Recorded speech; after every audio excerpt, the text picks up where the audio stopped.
Kamalpur senior cricket টুর্নামেন্টে champion হলো deer club.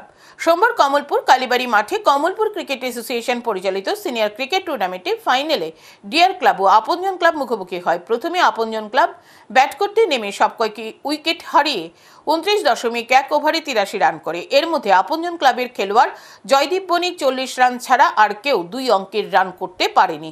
পাল্টা ব্যাট করতে নেমে ডিয়ার ক্লাব 21 ওভারে 5 উইকেট হারিয়ে প্রয়োজনীয় রান তুলে নেয়। টুর্নামেন্টে ম্যান অব দ্য ম্যাচ এবং ম্যান অব দ্য সিরিজ পান ডিয়ার ক্লাবের খেলোয়াড় দেবজ্যোতি ভট্টাচার্য। কমলপুর ক্রিকেট অ্যাসোসিয়েশন পরিচালিত সিনিয়র ক্রিকেট টুর্নামেন্টে মোট 12টি ক্লাব অংশগ্রহণ করে।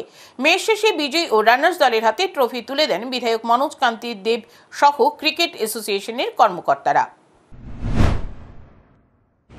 আর আগামী দিন যেন আরও আমরা এর থেকে ভালো ক্রিকেট কমলপুরকে আরও উপহার দিতে পারি এবং ত্রিপুরা রাজ্যের মধ্যে যাতে ক্রিকেটটাকে আরও সুন্দর এবং সুষ্ঠুভাবে নিয়ে কমলপুরকে আরও কমলপুরটাকে গর্বিত করে তুলতে পারি, এই আমাদের কমলপুর ক্রিকেট অ্যাসোসিয়েশনের আশা এবং প্রত্যাশা রয়েছে। আপনাদের সহযোগিতা এবং এলাকাবাসী